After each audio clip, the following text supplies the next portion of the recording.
Thank you. All right, welcome back to 1 Million Cups. I'm going to introduce a man who doesn't really need an introduction in the 1 Million Cups community. He's been around, part of the one of the original guys helping put this on for, what year did this start? 2012. 2012, so almost 10 years of 1 Million Cups in Des Moines, which is pretty amazing. So I'm going to turn it over to Ben, and he's going to take us through his newest venture, Pour Over Publishing. Thanks,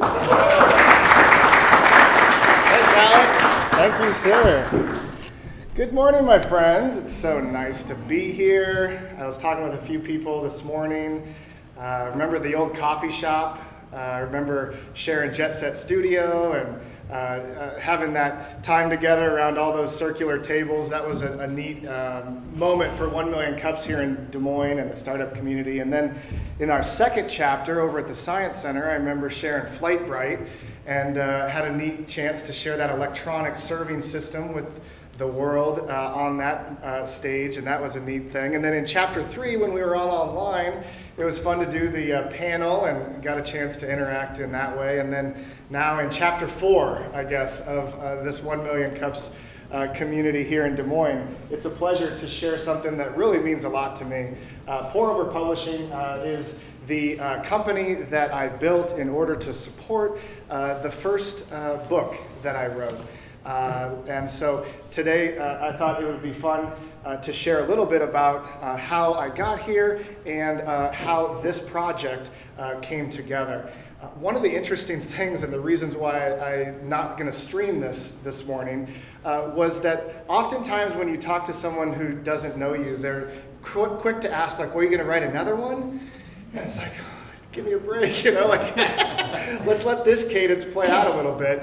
But inevitably, the second question is, how did you do this?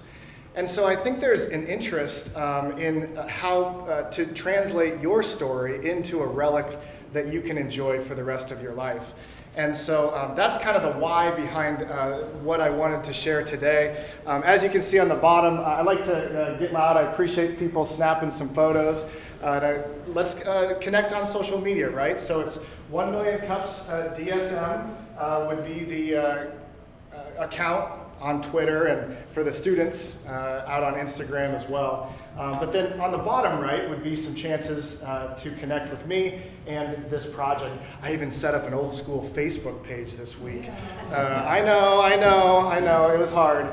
But the build continues for Pour Over Publishing. So let me just tell you a little bit of story, and then we'll have plenty of time for Q&A. And with this room that's just kind of ours for this morning, I'm ready to answer all of your hardest questions. So looking forward to that time for sure. So just to catch everyone up, I know there's a lot of folks in here who could probably describe the way I spend my time, but that is a question I often get asked, and you get to the point where it's like, I got hobbies that pay. You're right. You're like, but the way I break it down, this is a good exercise for folks who do have a diversified career portfolio so that you don't dilute yourself to mediocrity, right? Keeping an eye on that personal bandwidth is important, knowing we can all do so much more with less, and through the efficiency of our connected era, like you can do a lot with a little. This is how over time my career has evolved. So my first entrepreneurial venture was a 3v3 soccer tournament. I had played soccer through school and translated that into a business when startup wasn't a word. We used to go to school to get an expensive piece of paper to build someone else's dream. And that's changed. Look behind you, my friends. I am envious of the students who are introduced to the entrepreneurial spirit so much earlier. There you go. So, another one. Yeah. And I see folks like Tom who are initiating those conversations. And so I came out of school with a computer science degree and decided I was going to build video games. Went to California, felt what that was going to be, and came to Iowa instead to build into the internet. And so was helping different businesses build their initial online visibility back when like Google was new. It was the heyday. Websites were expensive and you couldn't change the content, right? So it was an interesting time in web development. But through that 8 years of that work, I look back at it and it was neat being able to interact with so many different business owners as they tried to translate their story online. I would retire out of that and go into home building for 8 years. And you've noticed that none of this is on here right now. Those are the things that were part of my work as an intrapreneur, right? Someone shaking things up in an existing company, while this extra gear was discovered with the 3v3 soccer tournament, and I ended up selling that to the Waukee Soccer Club after 2 years because we had launched a social network back when MySpace was cool.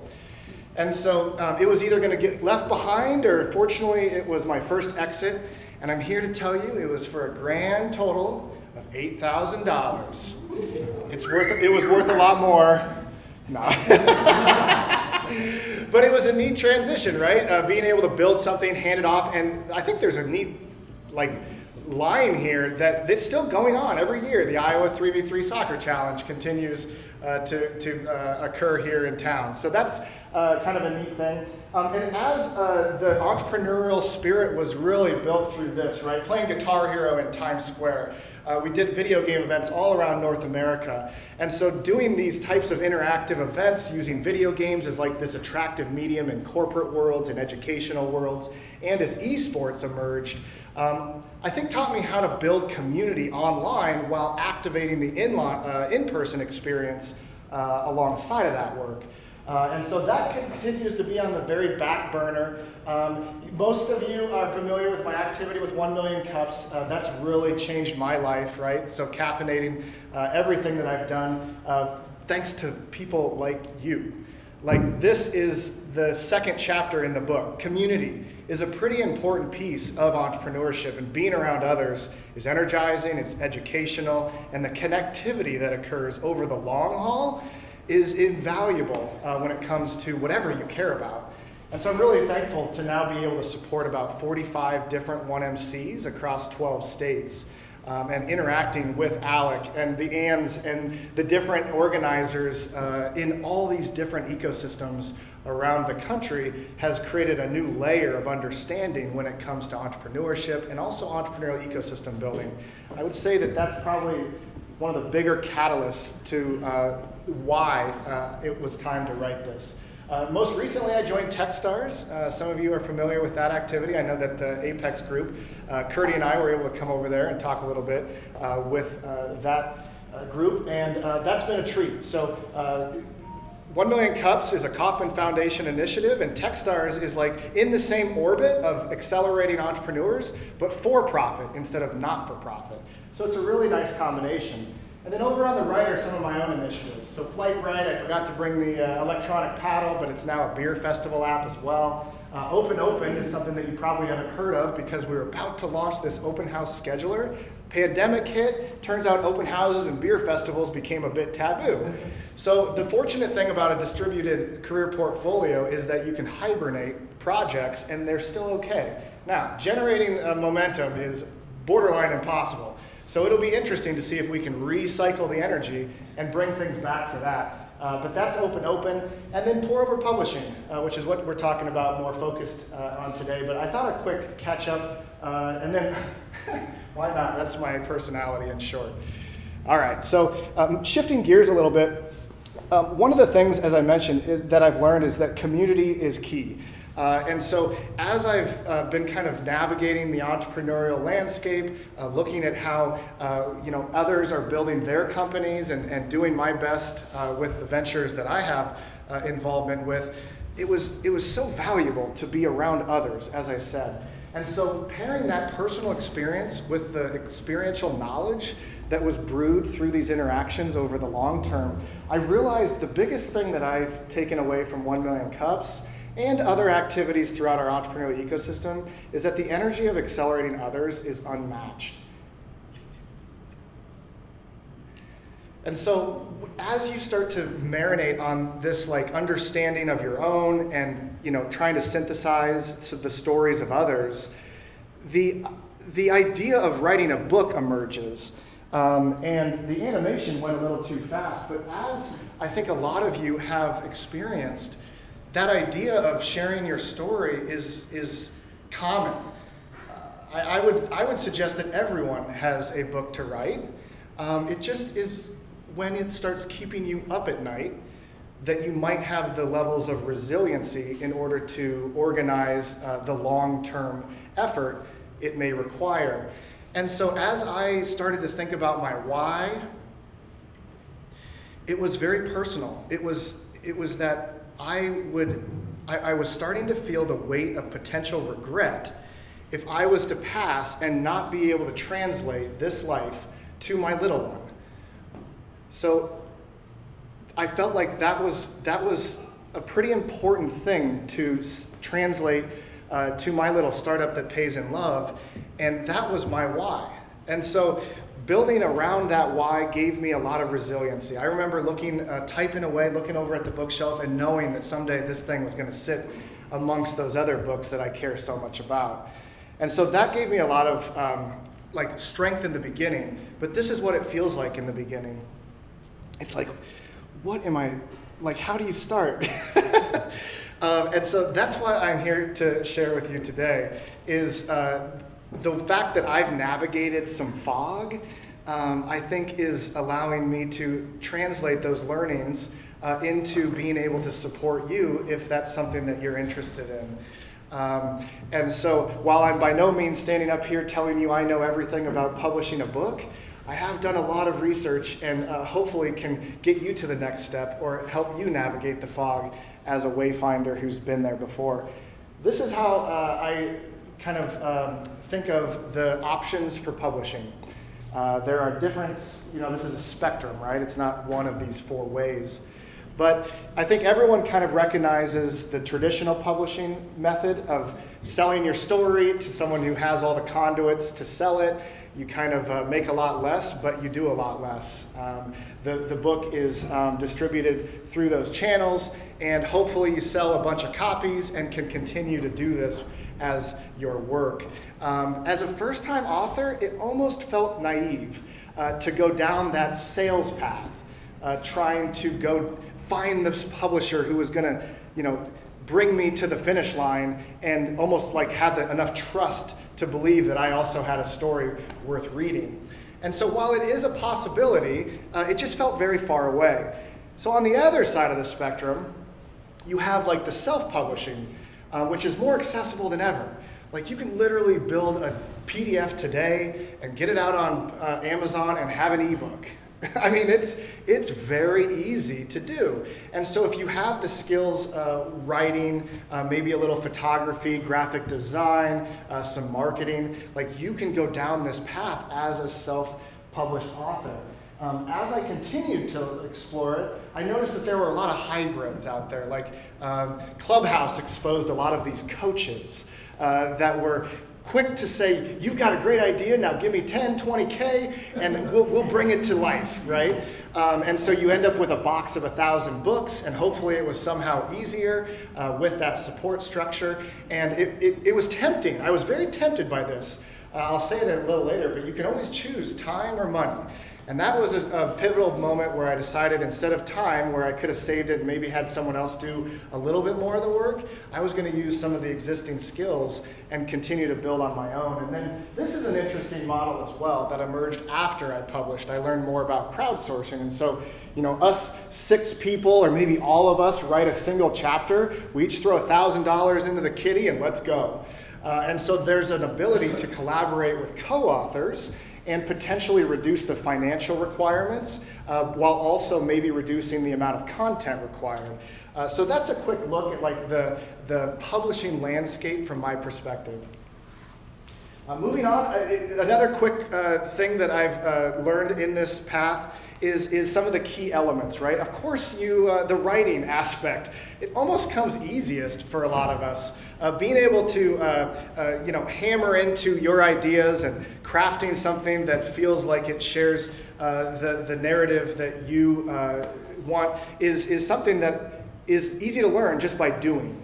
Writing is one of those things that you can improve on simply by spending the time doing it. And so that's a natural element of any sort of book writing process. I think of the design, how this is received. I'm thankful that Nathan T. Wright is in the audience. Him and I collaborated on the front cover that you'll see. And so I can start distributing these around after I get done here, and we'll move into the Q&A. But it's important that this thing is eye-catching, right?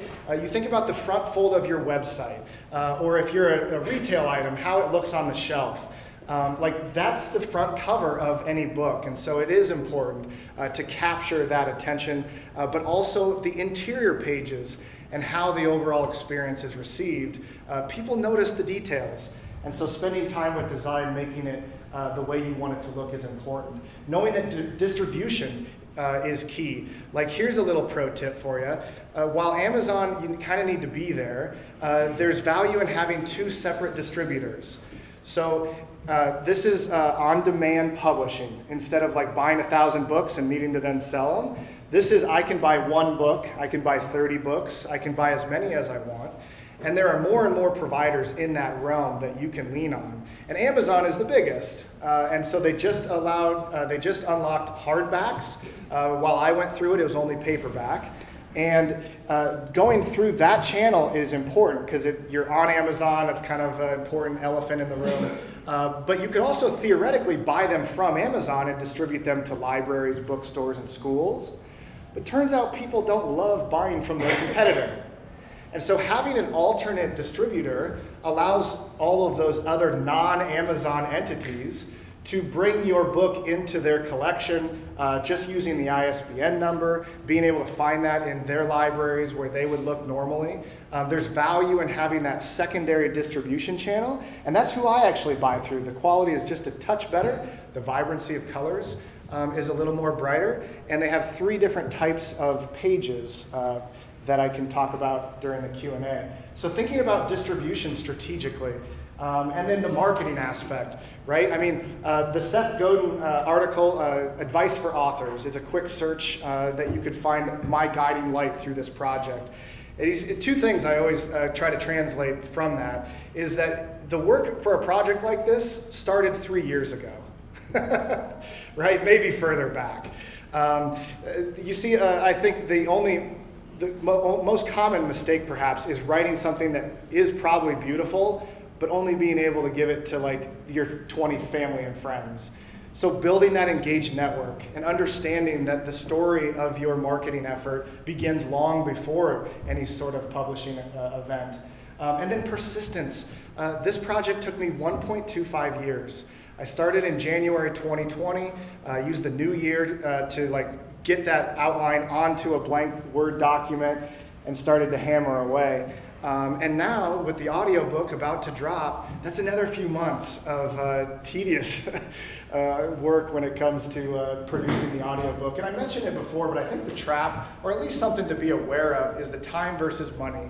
So as you're making your decisions, it becomes very personal. And if budget is something that matters, you don't want to make the wrong decision because it can set you back time-wise. It also costs you money. So thinking about skills that can activate these ideas into reality on your own, but just knowing that you need to be patient, that might take a little bit longer. Another couple of knowledge grenades for you this morning are things that I'm suggesting people explore when they come and say, I'm ready to write. These are a couple of easy things that you can consider when it is time to make that move. I think fundamentally, as I mentioned, establishing your why will give you sustainability. So I don't think money is the right why. I'm not sure if becoming an influencer and trying to become a speaker is the right why. It might have some connectivity to those things. And of course, those types of experiences and resources do provide value, but the personal element of a project I think is important to explore early on. Knowing your audience, it's somewhat sad, like you kind of have to write it the way you want it to be received, and then there's a developmental editor process that almost nerfs it so that it can be more digested from others who aren't you. And I didn't do a lot of that, but I think some authors would be turned off by, this is everything I need to share, and then someone else saying, well, this isn't what people are going to want. And so there's this balance of delivering something that the audience you mean to serve desires, kind of like product market fit, but also making sure that it's still the raw you. And so finding that target audience. And then this exercise beyond like the reflective work is to outline sections, right? If you're still kind of very high level, maybe this has 3 sections. But the exercise that was healthy for me was having this outline, thinking about, all right, these are the buckets that I knew I was going to write into and how they would connect through that narrative. And so thinking about that exercise is a good first step, and knowing it's a long-term cadence. I'll give you a quick example. I always wanted this to look like Tribes by Seth Godin. It's my favorite book. It's this hardback. It's this relic that I knew I wanted it to be like. But hardbacks are a lot more expensive. Oftentimes you have to buy in a little bit higher quantity. And so Ethan Davidson is a good friend of mine, and we were having a nice conversation around the fact that this is more of an experiment. And to go that far into something that's untested, maybe there's a way of thinking about it more as a long-term cadence. And when you talk to others in the publishing world, they definitely agree with this, like, you know, this was the cadence that I use, and I found it to be pretty well tuned. Like the paperback, you know, the soft cover still feels nice, paired with the ebook, which is the easiest thing to produce. Then the audiobook kind of recycles some of the energy around the original release date. And then my hope is next year we can kind of put a bow on this with a hardback for like that relic that will live forever. And so thinking about this as more than just a single moment has been a healthy exercise when I think about writing the book. And this was the result. And so those were the chapters. It was always titled this because you don't need this book. Like, entrepreneurship is best learned through action. And so there was a moment where one editor suggested that I don't go down this path, and I told him that we can add a subtitle to make sure people knew kind of what this book was about. But it's a nice kind of translation from, of course, my own experiences, but perhaps more importantly, the things I've learned along the way from remarkable people like you. So this is a neat kind of finishing moment here. Each chapter is fun. We can talk more about some of the specifics or questions you may have. I'm trying to think if there's anything more than this. When April 1st is when this published, and I think we've all felt a sense of this when we are entrepreneurs. Like, people ask, well, how did you feel when this thing, are you excited? You know, there's a bunch of potential. What's the biggest sensation? And it was peace. Like, I'm done here. and that peace and satisfaction that comes from things that you truly care about, I mean, that's the meaning of life is a paradox, so I shouldn't go too far with that. But what a neat chance to explore your purpose through activity that you are truly passionate about. And this was a project that emerged, and it made me feel that way. So I'm very thankful would be the other big word that I think of. And so as I continue to kind of navigate the world and find that energy and accelerating others, being able to do that for you is kind of what I'm here for today. Hopefully this short narrative helped you kind of explore what this might mean in your life. But also, if you have questions, this is kind of a weird business where it's not as much about making money as it is interacting with folks and continuing to guide them along that way. And so if you want to throw an exercise together, I'm curious if the technology will work. Bring your phone up and open the camera, and don't take a photo, just hover over that. And you'll see that it takes you over to a page that allows us to connect. If you scroll all the way to the bottom, you're going to land on the book page where you can see some information about this project. But on the footer, you can connect with me on whatever social media that you care most about. So I know I went over a little the 6 minutes, but what a treat to be able to share this story for the first time.